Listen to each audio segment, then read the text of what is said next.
मोशी इमारत दुर्घटना आणि त्यामध्ये आता बचाव कार्याला वेग आलेला आहे। इमारतीमध्ये शिरण्यासाठी मार्ग तयार केला जाणार आहे। सुरक्षित मार्ग तयार करण्याची मोहीम सध्या सुरू आहे। आताची महत्त्वाची बातमी, कचऱ्याचा डोंगर हा प्रशासकीय इमारतीवर कोसळलेला होता आणि ही दुर्घटना घडली होती। यामध्ये एकाचा मृत्यू झालाय, इतर काही जणांना बाहेर काढण्यात आलेलं आहे। मात्र आता या संदर्भात आणखी एक महत्त्वाचं अपडेट समोर आलंय, ते म्हणजे इमारतीमध्ये आत शिरण्यासाठी एक मार्ग तयार केला जातोय। साधारण भुयार तयार केलं जातंय आणि त्यातून आता आत जाऊन त्या अडकलेल्यांची सुटका केली जाणार आहे। कारण इमारतीला कुठलाही धोका पोहोचू नये, इमारत कोसळू नये यासाठी खबरदारी घेतली जाते। सुरक्षित मार्ग तयार करण्याची मोहीम सध्या सुरू असल्याची माहिती मिळते। पुण्यातून ही महत्त्वाची बातमी आपण पाहतोय। पुण्यामध्ये मोशी इमारत दुर्घटना आणि या दुर्घटनेमध्ये आता पाऊस थांबल्यामुळे बचाव कार्याला वेग आलेला आहे। आपण पाहतोय कशा पद्धतीने हा इथला संपूर्ण कचऱ्याचा ढीग बाजूला केला जातोय, मातीचा ढीग बाजूला केला जातोय आणि आता भुयार पाडला जातंय, जेणेकरून त्या भुयाराच्या आत शिरून जे अडकलेले आहेत बेसमेंटच्या कॅन्टीनमध्ये त्यांना बाहेर काढण्याचं काम करता येईल। नातेवाईकांची एकच प्रार्थना आहे, जे पण आमचे अडकलेले नातेवाईक आहेत ते तिथे सुरक्षित असले पाहिजेत आणि लवकरात लवकर त्यांना बाहेर काढावं, ही एकच विनंती सध्या तिथले त्यांचे नातेवाईक करतायत।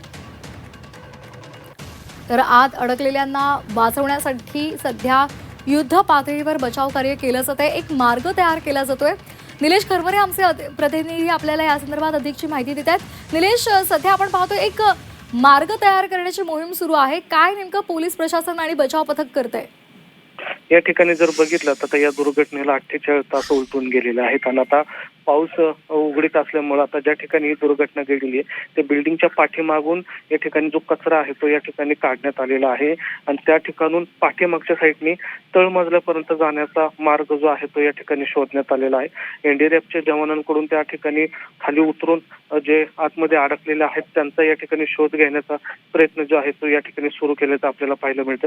दृश्यांमध्ये आपण पाहतोय की जी बिल्डिंग कोसळली होती त्याच्या पाठीमागचा जो कचरा आहे तो या ठिकाणी आता हलवण्याचं काम सुरू आहे आणि त्यातूनच त्या ठिकाणी आतमध्ये उतरून जे 8 जण अडकलेले आहेत त्यांच्यापर्यंत पोहोचण्याचा मार्ग जो आहे तो एनडीआरएफच्या जवानांकडून काढण्यात येतो आहे। या ठिकाणी जर बघितलं तर हा संपूर्ण प्रकल्पाचा मॅप जो आहे त्या मॅपच्या अनुषंगाने या ठिकाणी आता एनडीआरएफचे जवान आणि फायर ब्रिगेड जे आहे ते आता त्या ठिकाणी उतरण्याचा प्रयत्न करतात। अर्थात या ठिकाणी कचऱ्याचा जो ढिगारा आहे तो अजूनही मोठ्या प्रमाणात आहे, त्यामुळं या ठिकाणी आता इलेक्ट्रॉनिक वस्तू गॅजेट आहेत त्याच्या माध्यमातून खालीपर्यंत किती अजून अंतर आहे याचा शोध या ठिकाणी घेतला जातोय।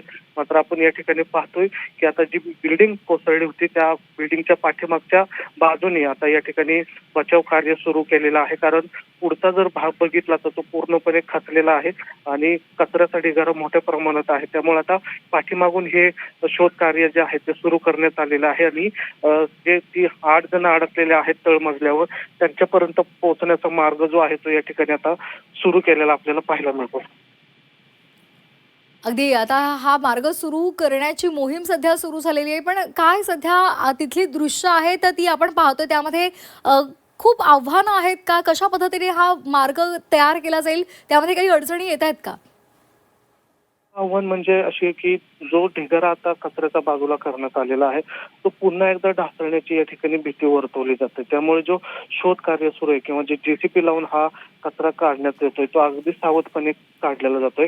प्रत्येक ढिगाऱ्यावर लक्ष ठेवलं जातंय, कारण पाऊस जरी थांबला असला तरी कचऱ्यामध्ये पाण्याचं प्रमाण जास्त आहे, त्यामुळे कोणत्याही क्षणी तो घसरू शकतो। दुसरी अडचण म्हणजे या ठिकाणी दुर्गंधी पसरलेली आहे, ऑक्सिजनची कमतरता भासते, त्यामुळे जे जेसीपी चालक आहेत किंवा जे बचाव कार्य करणारे एनडीआरएफचे जवान आहेत ते 2-2 तासाचा ब्रेक घेऊन या ठिकाणी काम करताना आपल्याला पाहायला मिळत आहे, कारण रेस्क्यू जे आहे ते अतिशय खतरनाक पद्धतीने या ठिकाणी सुरू आहे। स्वतःचा बचाव करून या ठिकाणी जे जवान आहेत त्या 8 कर्मचाऱ्यांपर्यंत पोहोचण्याचा प्रयत्न करतात।